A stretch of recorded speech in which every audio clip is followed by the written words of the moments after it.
Hello, it's 19 GMT. You're still watching Metro Television. Good evening and welcome. This is Newsnight. My name is Nana G. We're bringing you 60 minutes of update of all stories making lead in the country of Ghana.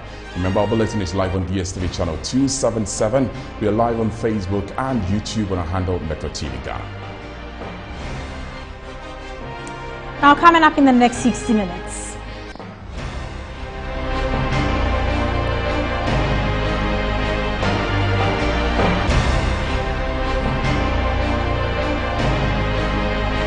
The opposition National Democratic Congress, the NDC, demands that the Chief Justice Kwesi Enenyi-Abua steps aside temporarily as various institutions prepare to commence investigations into bribery allegations leveled against him.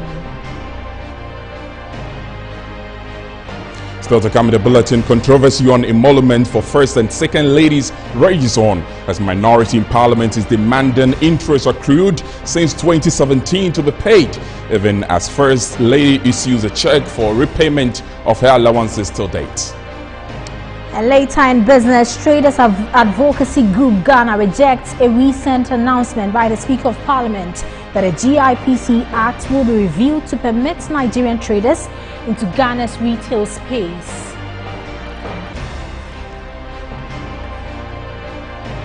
In sports tonight, after winning the 2020-2021 Ghana Premier League title, a former board member of Accra Hearts of Oak, Isaac Tete, is urging the leadership of the team to compete in next year's CAF Championship League.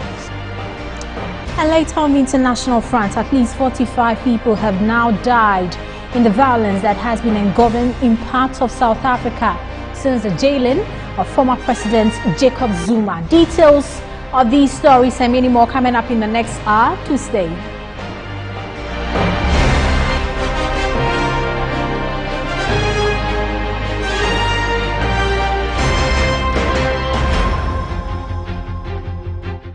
Many thanks for your time. Let's now run you through our first story. The opposition National Democratic Congress, NDC, is demanding that the Chief Justice Kwesi Enenyi-Abua step aside temporarily as various institutions prepare to commence investigation into bribery allegation leveled against him. The Chief Justice has petitioned Shraj, Police CID and the General Legal Counsel to investigate a 5 million against speaking.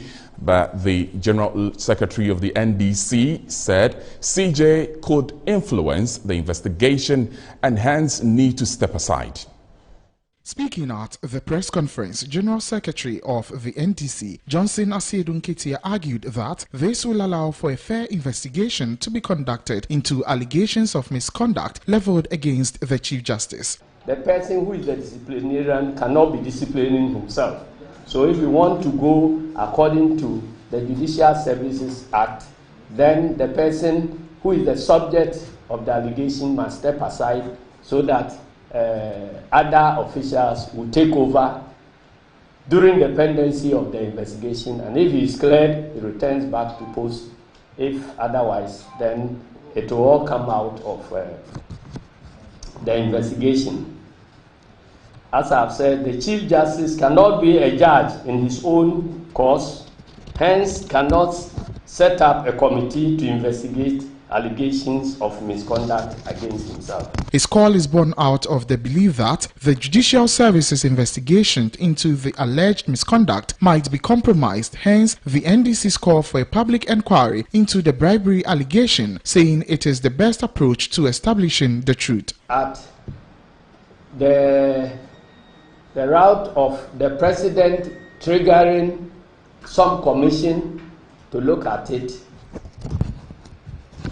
if we don't feel persuaded, there's a third route we can investigate, and that is the Commission for Human Rights and Administrative Justice, which has an enviable reputation of looking into similar cases of alleged corruption against highly placed state and government officials, will be better placed to conduct such an inquiry. At least when you take the records of CID and CHRAG, as far as high-profile cases like this are concerned, we believe that CHRAG has performed better. The Chief Justice has denied allegations of bribery leveled against him and petitioned the Director General of the Criminal Investigations Department of the Ghana Police Service to investigate the matter. Shadrach Odame Ejare, Metro News, Accra. Also, the former Deputy Communications Minister for the NDC, Felix Ofosu-Kwakye, has said the only credible institution that can really probe the allegations leveled against the Chief Justice is an independent one. He spoke earlier today on Good Morning Ghana. The difficulty with the judicial service now is that it is the head of this institution who stands accused. So, first of all, he would be required to step aside in consonance with best governance practice, pending investigations into this matter. Secondly, even if he steps aside, Randy, it is his subordinates, people over whom he has overbearing influence, some of whom I'm sure he employed, his colleagues on the bench, and people who he has built long-standing relationships with, based on his work in the judiciary, who will look into this matter. And the likelihood for bias and impartiality is there. So you don't risk such a maneuver. That leaves the window open for an independent entity with equal standing and gravitas, at least in the eyes of the people of Ghana, to look into this matter. And I understand that Article 278 of the Constitution occasions a situation where Parliament by resolution can compel the President to set up a commission of inquiry to look into this matter. That, in my view, is the most appropriate forum to look at this matter. Because for the sake of the Chief Justice's own image and all the work that he's done over the period up to this point, and the image of the organization that he heads, there must be no iota of doubt in the minds of Ghanaians that there's any level of truth to this allegation. And the only way you can establish that is not to hold hearings behind closed doors. It must be public, open, transparent, so that everybody sees what transpires. So that in the end, whatever findings emerge will meet with public expectation. Whatever actions that flow will ensure that confidence is restored in this most important state entity that we cannot afford to trample upon in terms of their. Meanwhile, the former executive director of the Dankwa Institute, Richard Ahiagwa, is urging Ghanaians to tread cautiously when deliberating on the bribery allegation leveled against the Chief Justice. I think that we should support a situation where the good name of the CJ is cleared of the Ojidom and then the lawyer, in case, because really what is happening now, the lawyer is at risk of losing his license, and nobody should be put in that situation if indeed they are innocent. And so we should be interested. And naturally, Felix, I think that this is one of those issues that daylight will not depart from. It would be present on the front burner of our discussions. And I think that the media's cautiousness in approaching the carrying of the initial allegation, I think, Felix, it may only emanate from their regard for the institution of the judiciary, and not necessarily because they are being gagged. I think that if you go and you launch your head in first before you begin to find your facts, you might get stuck. And so I think that is probably the appropriate thing to do. But when push comes to shove, the actual thing that needs to be done is that we all must take interest in this case. It is not a partisan issue. It is one that has implication for the safe and the safe running of our state, and we must ensure that all the arms are operating above board to ensure that Ghanaians continue to have confidence in our government altogether. So I think we should work together. Commentary we must run, but let's be measured. Let's not politicize the issue, and make sure that really we support the process to make sure there's some finality brought to this, and those who have wronged the Ghanaian people be punished. To other stories, the National Women's Organizer for the National Democratic Congress, Hannah Louisa Bisiu, has mentioned that a rejection and refunding of allowances received by the first and second ladies is a step in the right direction. She has also commended the citizenry for expressing their displeasure in the act. She's been speaking to Metro News' Shadrach Odame Ejare. Seeing the first and second ladies talking about returning of whatever allowance they have received in the past and then rejecting what is being said to be calculated for them or given to them as it stands, what do you make of this development? Well, I think that it's a call in the right direction. When I heard it, the first thing I said was that, well, it means that after all the PDS and after all the whatever monies that have gone into private pockets, they can't simply take care of their wives. And for that matter, we have to take care of them. So I'll say that the credit goes to the Ghanaians who spoke out, and that's the reason why they have come out to say, you know, they are going to refund it and they are rejecting it. They are not rejecting it because it's in their pure conscience, but they are rejecting it because there's a lot of national pressure against it. That's why they say they don't want it. It's not because, you know, it came out and they said no. If it was, it wouldn't have come out at all. But you realize that the presidency was pushing for it to be, you know, normalized so that we would take care of their wives. Mr. President, with the greatest respect, I mean, you should set a good example for the young men. You should take care of your wife. And the vice president should take care of his wife. That's your responsibility as a husband. And I'm not a lawyer, but the little I know in the Constitution, I don't know where they mention them, that they should be given monies. And any monies that you give to, you pay in this country, that is not backed by law. Still on this subject, the Minority Caucus in Parliament is urging the Auditor General to go into the accounts of the First and Second Ladies and conduct a rigorous audit in the account from 2017 to 2021 and compute interest of monies paid to them by the state, demanding interest on all those monies. This was made known at the press briefing held in Parliament not long ago, and my colleague Abdullah Muhammad was there and has come through with these excerpts.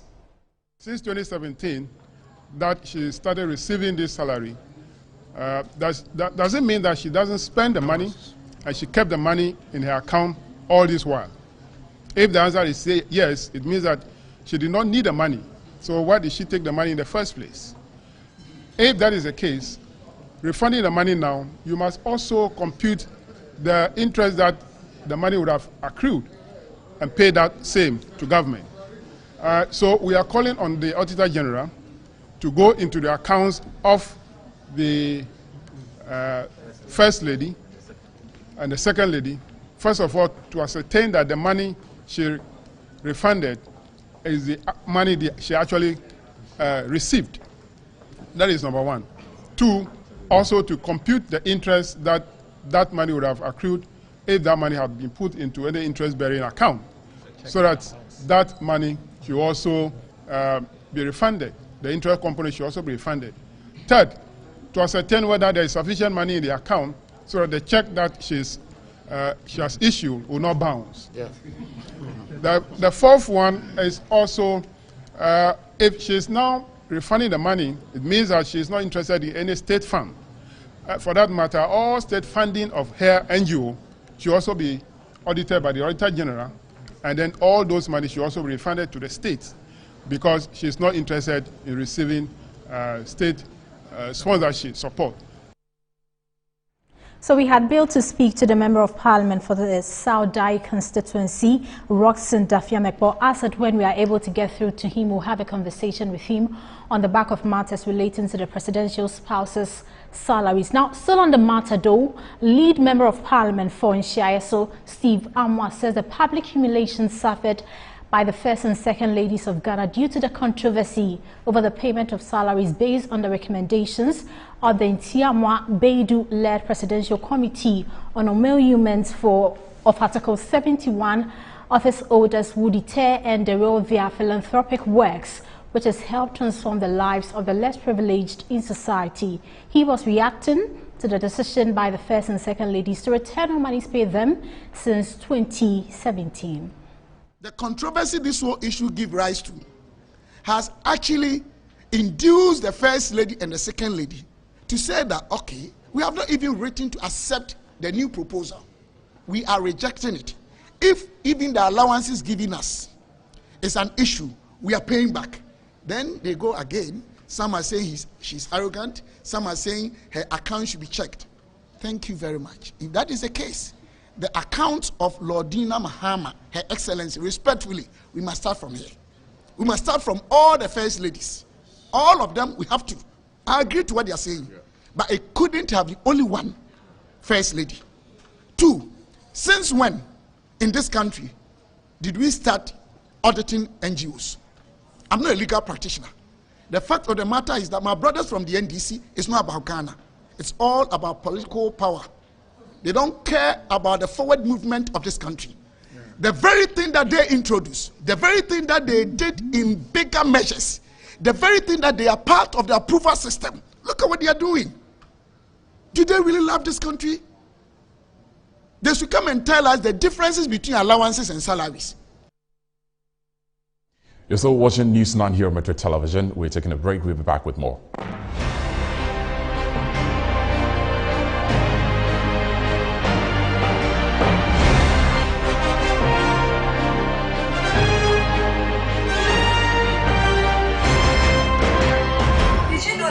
Handkerchief gets dirty and wet after wiping your sweat or blowing your nose with it. Keeping a dirty handkerchief in your pocket or bag is very unhygienic. Reusing it increases your chances of getting sick from germs. That is why I always use Flora disposable handkerchiefs. Flora disposable handkerchiefs is disposable, thus making it a more hygienic option. It's thick and very absorbent. With 10 tissues in a pack, Flora disposable handkerchief is better than a cloth handkerchief.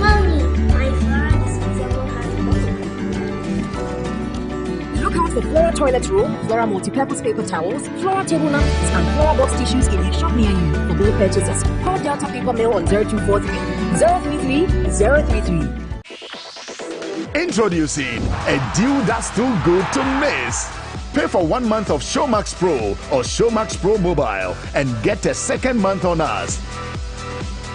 He's the world champion. That's 50% off Olympic Games Tokyo 2020 action and world-class football, as well as first and exclusive local series. It makes sense, right?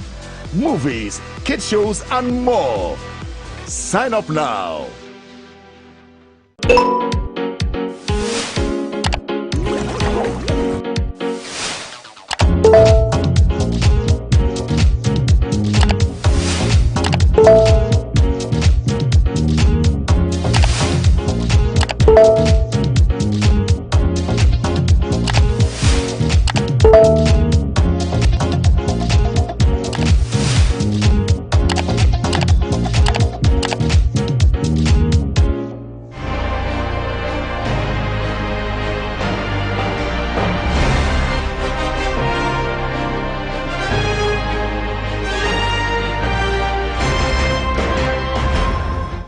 You're welcome back from the break. Now to other stories. The President of the Republic, Nana Addo Dankwa Akufo-Addo, has begun a 2-day working visit of the Upper West region. As part of the activities for his visit, the President will commission the Business Resource Center in Tumu Municipality and inspect some projects in Nandom.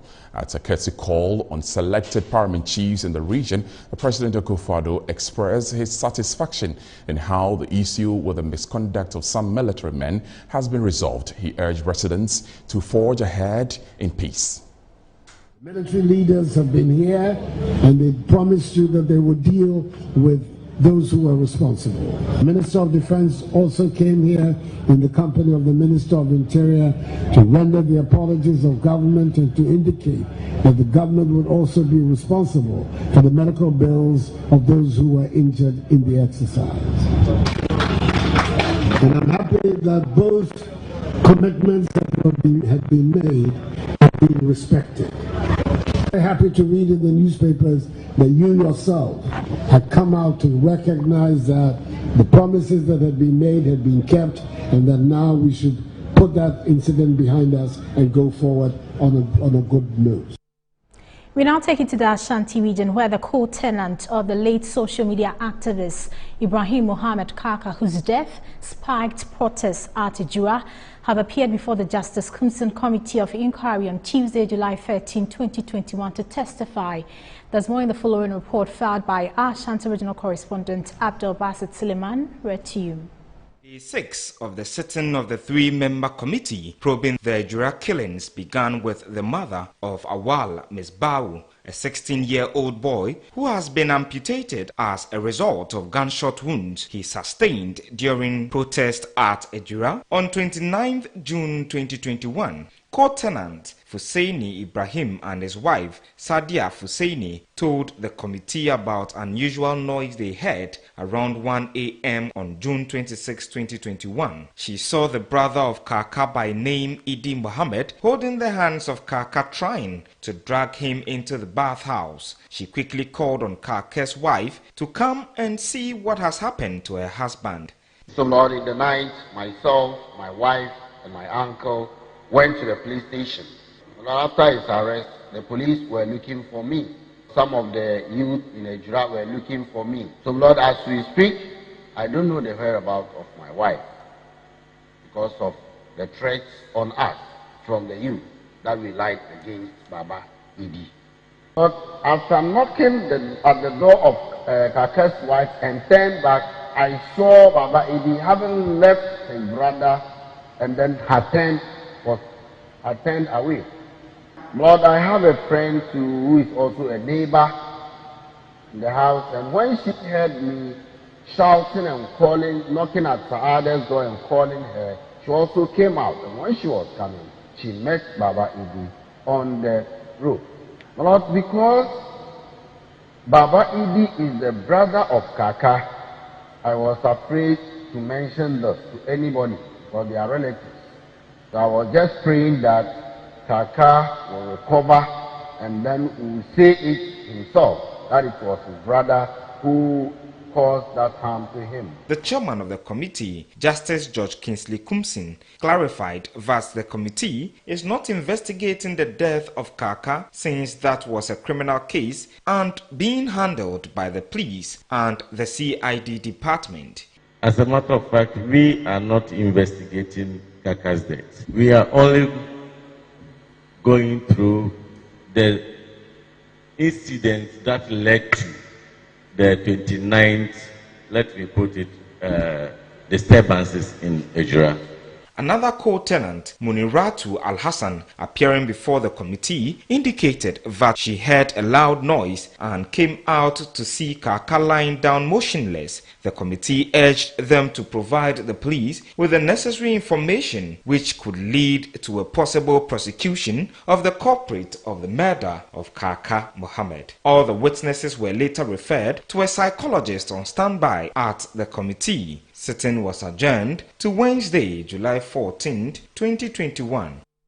Let's take you back to matters relating to the payment of salaries to the spouses of the president and the vice president. We now have the Member of Parliament for the South Dai constituency, Roxanne Dafiamako, joining us. Remember, just about a week ago, he filed a suit at the Supreme Court challenging the payment of emoluments to the spouses of the president and the vice president, as has been recommended earlier. Now, thanks so much for your time on Newsnight. Now, given that the First Lady has decided to refund all the allowances paid her since the year 2017, does this in any way dampen the spirit of that suit you have filed at the Supreme Court? Does it settle the matter for you? Good evening to your viewers. It does not at all. The essence of the suit before the Supreme Court is not to, as it were, challenge the payment of any emoluments now or... You have just...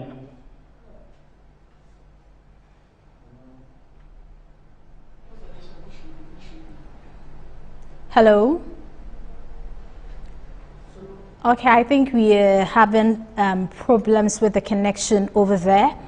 But we'll try and rework the lines and ask it when we're able to get through to the Member of Parliament for the South Dai constituency. Okay, so thanks again for joining us. Now, you are making a point over there. Yes. I was saying that the essence of the suit before the Supreme Court is actually to challenge the supposed mandate of the Yainti Amwa Committee to make recommendations affecting the office of the First Lady and the Second Lady, as though they were eligible within the remit of Article 71 public office holders. So to the extent that that is unconstitutional, we are asking the Supreme Court to have it. You have no. All right, so we'll try to rework the lines, and as and when we're able to get through to him, we'll bring you that interview again. Thanks so much for speaking to us on NEWSNIGHT. Now, the Tema Development Company, TDC, says it will soon take over lands that were acquired by individuals from the TDC but have not been developed by the owners. Protocol Officer Lan Okwe made the revelation in an interview with Metro News on the sideline of stakeholders meeting organized by the Tema branch of the Ghana News Agency.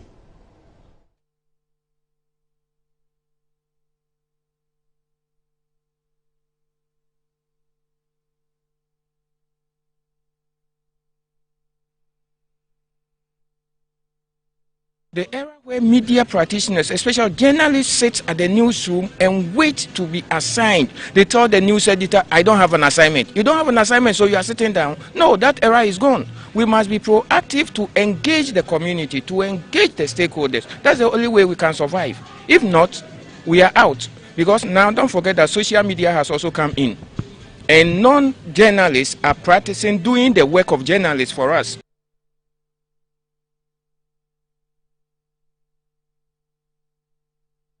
We'll bring you more on that story in our subsequent bulletins. Now, still on health, ranking member of the Health Committee of Parliament, Kwabena Minta Kando, is urging Ghanaians to take their destinies into their own hands due to what he believes is government's failure to procure vaccines on time to protect Ghanaians in the face of an exponential surge in COVID-19 cases over the past few weeks. According to him, government had enough time to plan for the worst, but failed due to lack of adequate planning and misplaced priorities. As I stand here as a ranking member on Parliamentary Select Committee on Health, if you ask me when we are going to roll out the next vaccination plan, the answer is I don't know. I don't know. And the worst of it all is that we have stopped doing testing. Now, if you have a positive case, it takes you, the patient, to go and test your relatives. There's no government plan for testing.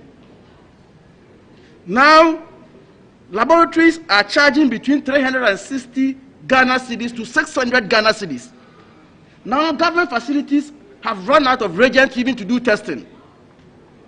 Now, hospitals are full up, and you know. So, the earlier we take decisions in order to save the good people of this country, the better it will be for all of us. Nobody should come and tell us it's an emergency situation.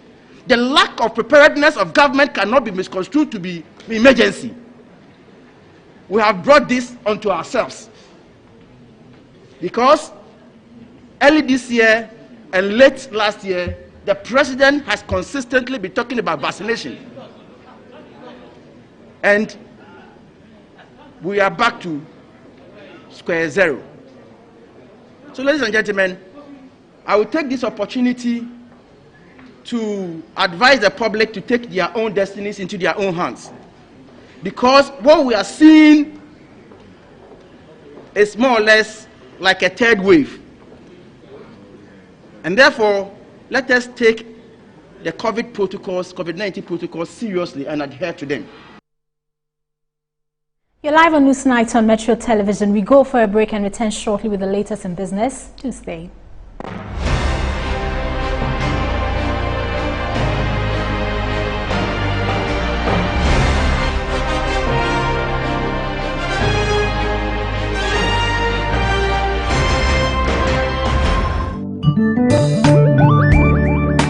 In Ghana and in Africa, there is only one place to look to get that luxurious design and decor for your offices and homes. Visit Jamila Home. We give you the climax of luxury wherever you find yourself. Presidential and executive office furniture, living room sets, dining set, stunning mirrors, adorable wallpapers, lovely king and queen size beds, valuable antiques and antique goods, beautiful chandeliers and more. Into the bargain, we provide care caring customer service, prompt delivery service, skilled and artistic full house design and decor services, and free decor ideas for your space. Our products and service is unparalleled, boasting of top-tier clients all over the globe. Jamila Home, home of first-class quality furniture, beautiful chandeliers, and antiques.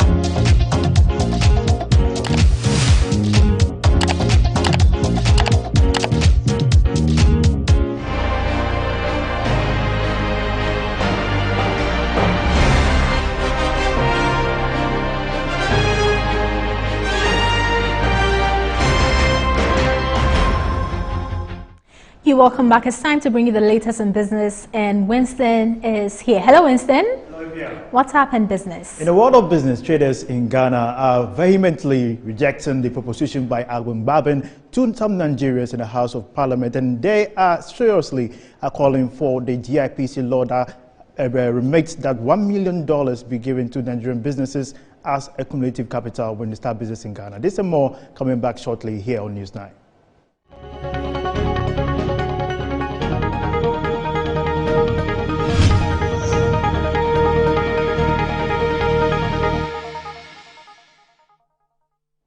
Now, in depth into the story.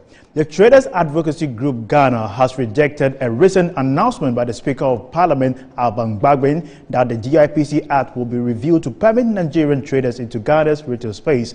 According to the group, certain action will not only worsen the economic condition, but will lead to joblessness since petty trading will be taken over by foreigners. There is more in the following report.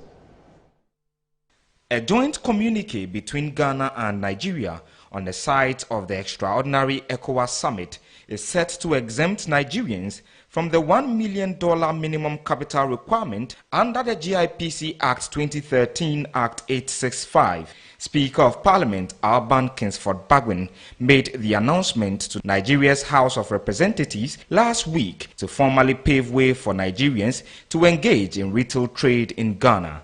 The attempt to end the 25-year retail impasse between Ghana and Nigeria has, however, got several trade unions, including GUTA and the Traders Advocacy Group of Ghana, angry over the latest attempt to regularize what was hitherto considered a crime. We reject, under no certain terms, with the Speaker of Parliament of Ghana, his call to the GIPC Act 865 that seeks to protect the Ghanaian trader to be softened in order to allow the indigenes of Nigeria to take over petty trading,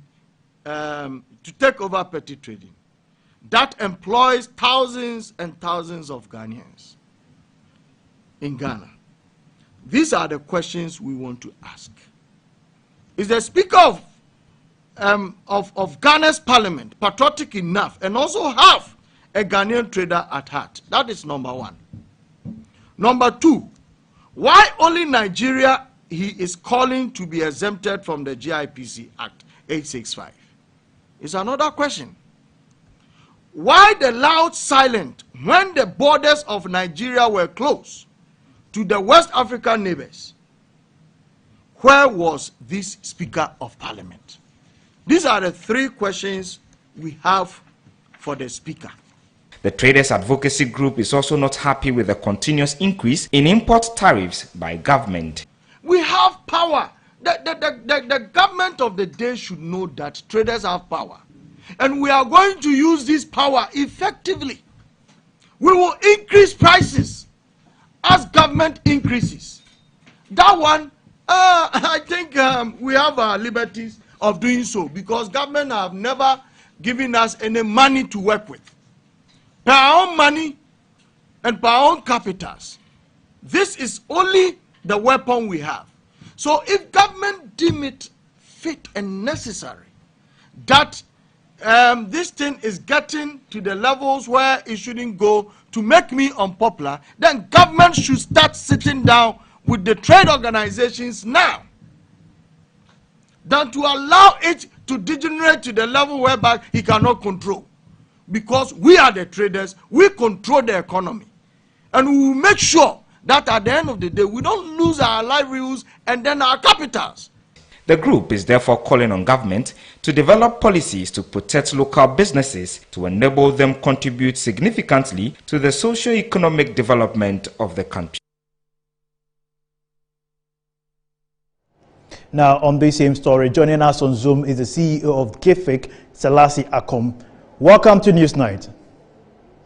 Well, thank you very much. And now, what do you make out of the Speaker of Parliament, Alban Gbagbe Kingsford, announcement to Nigeria's House of Representatives last week to formally pave way for Nigerians to engage in retail trade in Ghana? Well, thank you very much. Mr. Selassie. Yes, can you hear me? Yeah, okay. Can you please unmute your mic for us, please? Okay.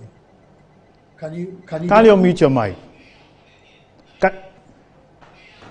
It's on mute. Can you hear me? Yes. Yes. Good. Now, what do you make of Alban Gbagbe's announcement in the House of Nigeria's House of Representatives? Well, I believe that the Honorable Speaker of Parliament was probably making those comments at the back of the GIPC law, section 27, clause 2 of the Act 865.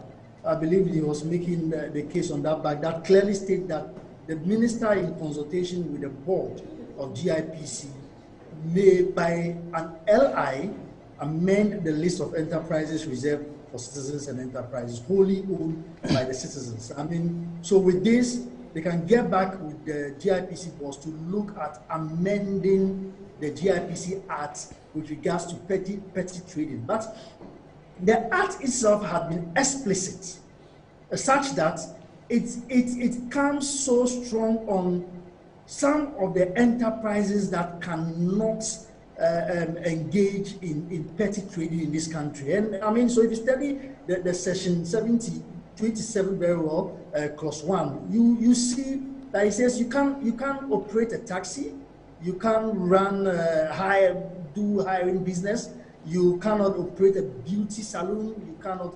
engage in recharge card selling, etc.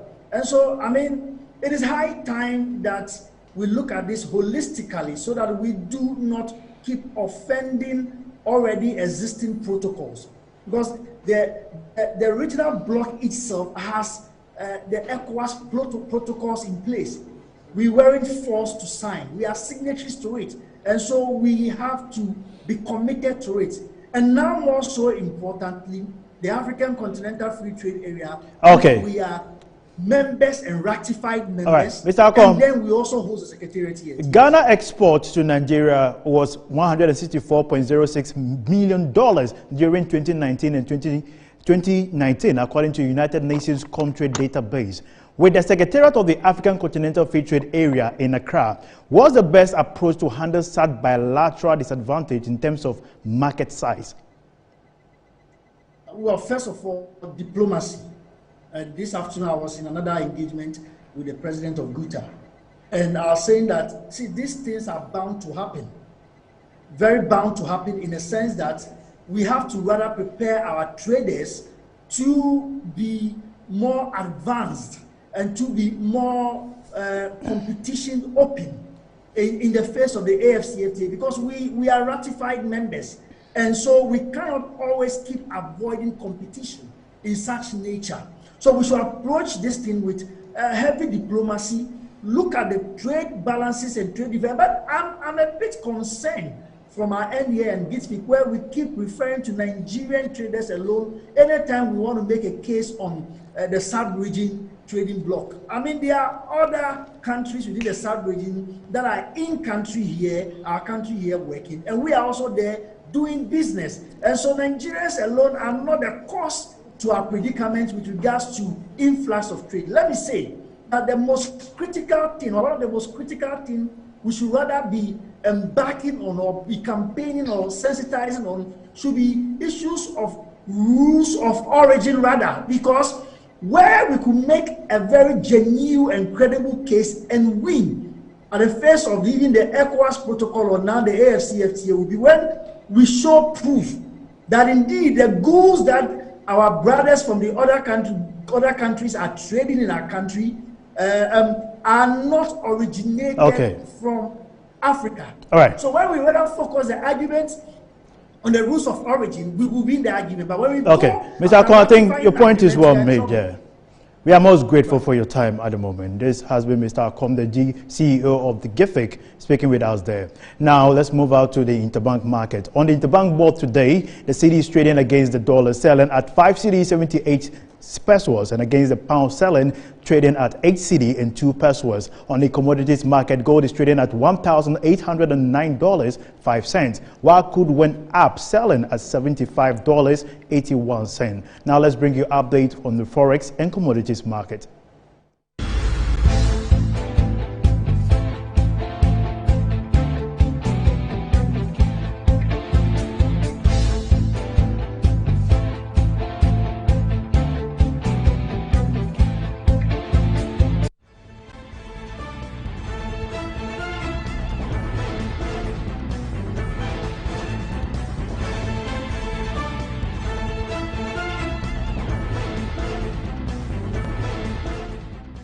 That's it for business here on Newsnight. My name is Winston Taki.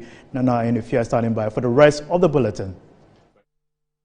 There's still Newsnight here on Metro Television. When we return from this break, Johnny will be in to tell us all the desires of Accra Hearts of Folk in the world of sports.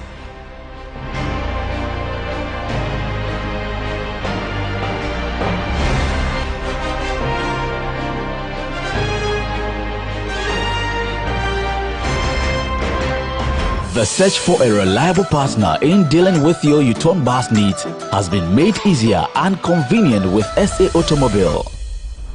SA Automobile, formerly U-turn Ghana Limited, has been in the business of offering quality U-turn product and services at competitive rates. At SA Automobile, our team of expert staff, management, engineers, and mechanics professionally deal in the sale of U-turn buses, genuine spare parts, its repairs and maintenance at our highly effective workshop with remarkable speed. We also have available the sale of Camel car batteries, Weichai and Kia spare parts, Zonton coaches and light-duty vehicles for everyday movement. Contact us on 020-000-0831 or 054-555-7500. You can also email us info@saautomobilegh.com or visit our website at www.saautomobilegh.com. SA Automobile, the pleasure of doing business with you is all ours.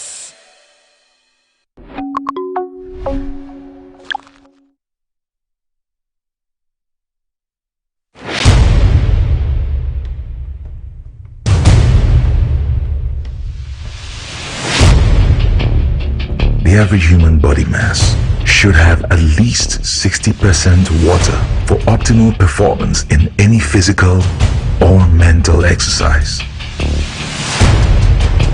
We can help you maintain it naturally.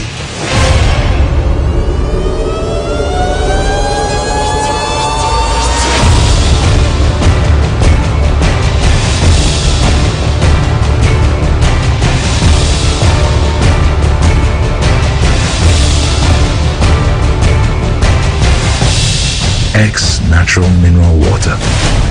Simply natural.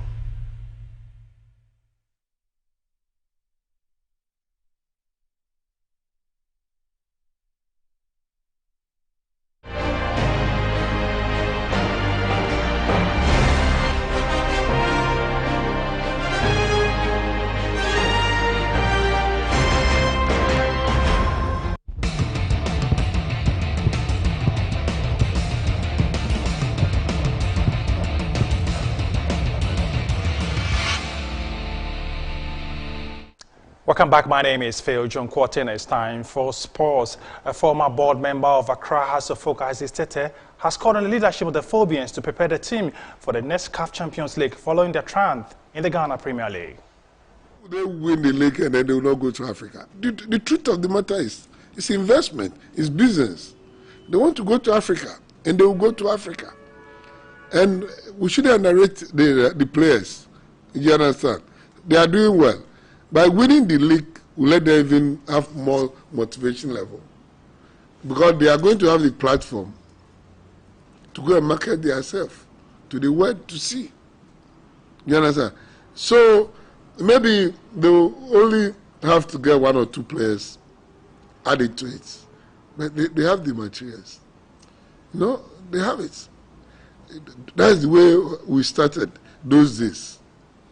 And they're able to win the African. So why not?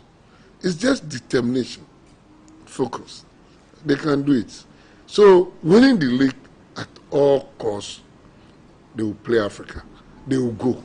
Hearts cannot win league and say, I will not play Africa after 10 years. Hey, then Togo Afede and then Dr. Nyao, they will have problem. I'm telling you the truth. You know, even we, our time, you know how, some of the time, you know how, we are being forced to go to Africa. You don't have the choice. You have to go and look for the money and go to Africa. How to get money is a problem. But you cannot tell the supporters that you are not playing Africa because. Well, away from that, Bulgarian-based Ghanaian international Bernard Tekpeche believes that his recent performance in the international outing should earn him a call-up in the Ghana Premier League and that of the Blasters. Every player expect big expectation in this national team. I'm going to expect something like this in the national team. But even when they didn't call me or something, I was not mad or I was not disagreeing with them because the coaching staff also have quality players. We have a lot of players in the nation. But like I said, if they called me, I'm going to be glad and I'm going to give my best anytime I'm wearing the national team jersey. And calling other players also is also another plus for them. But I'll be glad, like you said, anything can happen in this national team as well. Bernard Tekpeche over there believes that his recent performance should end in the call-up to the Ghana Premier League. Let's go to Kampala in Uganda, where the African Rugby Championship is taking place, and Ghana's team are preparing to take on the men from Algeria. Uganda Rugby Cranes made home advantage count when they defeated Ghana 53-12 in a Group C match of the ongoing 2021 Rugby African Cup, playing without fans at the Kadondo Rugby Ground because of the strict COVID-19 restrictions. Uganda Rugby Cranes started with a lot of aggression to take a 27-12 lead at halftime. Tries by Faraj Odugu, Solomon Okai, Desai Ayera, Brian Odongo, and the penalty conversion by Andra Kasito were enough to give Uganda the lead. Ghana, who had star player Yaya Lukman limped off with an injury early in the game, got their 2 trials through Scott Miles and Josiah Chum Buafa, while Philip Apia Edu was sin-binned for a high tackle. In the second half, the Ghana Eagles returned to play a defensive approach but failed to contain the home team, who added more tries. Ghana will be hoping to redeem her image when they face Algeria on July 14th. Let's go to Tokyo now, and the president of the International Olympic Committee, Thomas Bach, has begun his preparation. Organizing committee and all your staff members are doing a fantastic job in the preparations of this Olympic and Paralympic Games Tokyo 2020.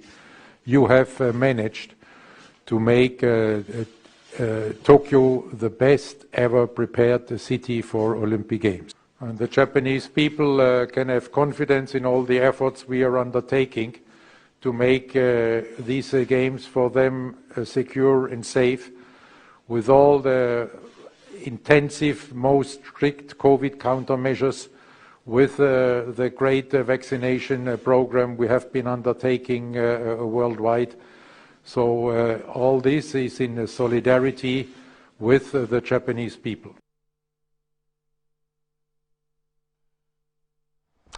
Thomas Bach is the president of the International Olympic Committee, praising what has been done so far ahead of the start of the Olympic Games, which is starting on the 23rd of July in Tokyo. That's it for sports. My name is Feo Junokorte. Desmond is standing by for the latest in showbiz.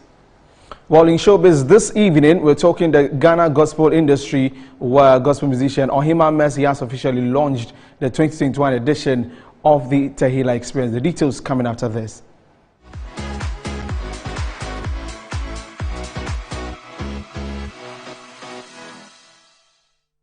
My name is Desmond Okrekudanso. Now, the Ghanaian gospel musician Ohima Mercy has officially launched the 2021 edition of her annual program, Tehillah Experience. The launch saw other gospel musicians and industry players come to support her as she launched the 8th edition of the annual program here in Accra. The launch, which took place earlier today in Accra, saw the Otimimu singer officially unveil the theme for this year's event. The theme for the year is Beyond the Veil. Beyond the veil. And the purpose of the veil, according to the scripture, was to hide and bar everyone from entering the symbolic presence of God. The veil actually represented the divide between God and mankind. Because of sin, there was always that separation and inaccessibility to the Spirit of God until the coming of Jesus Christ. His birth, life, suffering, death, and resurrection were the ultimate prize required to destroy the manifestation of the veil as anything that separates us from God. The Asida hitmaker also revealed the guest musicians who will be ministering alongside her on the day of the event, which includes Francis Amo, Uncle Ato, MOG Music, Sisi Chum, Obaba Christie, all from Ghana, Ekweme singer Prosper Ochimana from Nigeria, and Michael Stuckey and Phil Thompson from USA. Speaking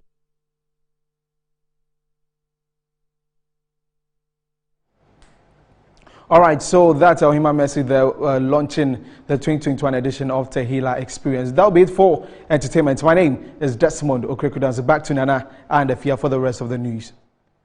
Desmond, thanks so much for bringing us entertainment update. We go for a break and return shortly with the latest across our borders. Tuesday.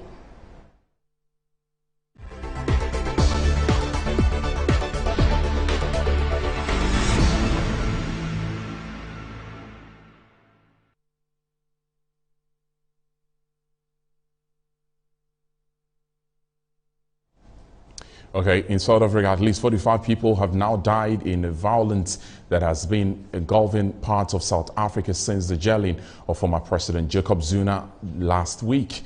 This including 10 people killed in the stampede during the looting on Monday night at a shopping center in Soweto, the country's biggest township. At most 800 people have been arrested in the unrest and began last Thursday and turned violent over the weekend.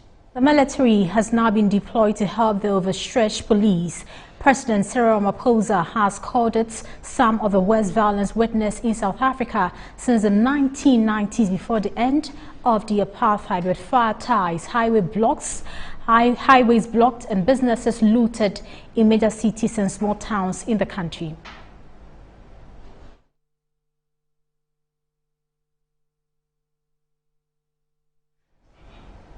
That's our time to allow for this edition of Newsnight on Metro Television. We came to you from the Ekia Boahima City here at North Region Accra. My name is Efia Fusua. My name is Nanemji. Good night.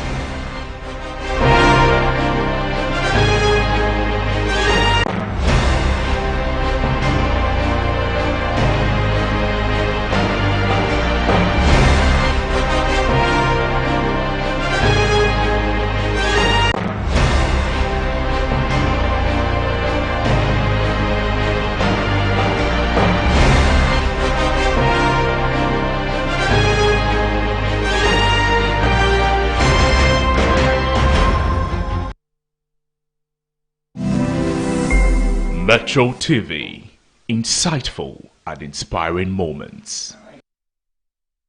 International Trade Focus is brought to you by GOIL and Agricultural Development Bank. Coming up on International Trade Focus. After recording negative figures last year, the Ghana Composite Index is up by some 36%. We shall take a look at the factors that contributed to this performance. And later, the Ghana Union of Traders Association GUTA appeals to the Ghana Revenue Authority GRA to suspend the inclusion of new freight charges into the calculation of custom duties.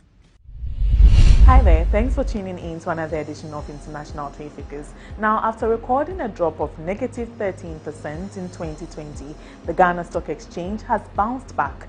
The composite index is up by some 36.6% year to date. On this week's edition of International Trade Figures, we shall take a look at the factors that contributed to the recovery of Ghana's stock exchange.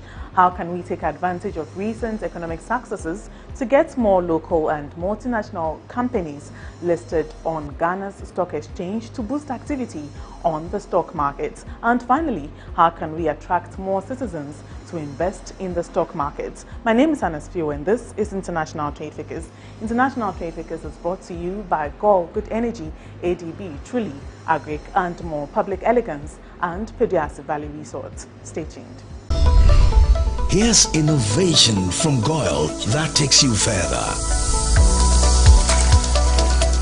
New GOIL Super Synthetic 5W20 and 5W30 lubes have been expertly crafted with the latest in liquid engineering technology, highly advanced for modern engines, prolongs oil change intervals, save you fuel, clean, protect and enhance engine performance.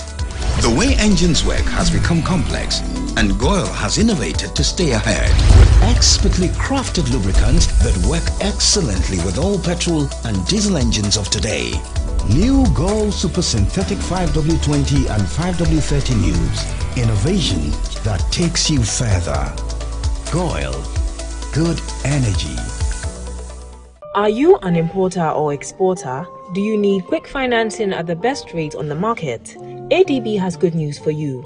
Walk into any agricultural development bank location nationwide for that solution to all your trade financing needs. ADB offers you pre-financing of exports and imports, post-shipment credit facilities, bank guarantees, the issuance and acceptance of letters of credit, documentary bills for collection, outward documentary collection. Enjoy free advisory services from our well-trained dedicated trade officers. Exporters of agricultural products are encouraged to take advantage of this great service. For further enquiries, call us on 0302 210 210. ADB, making trade finance easy. ADB, Truly Agric and More.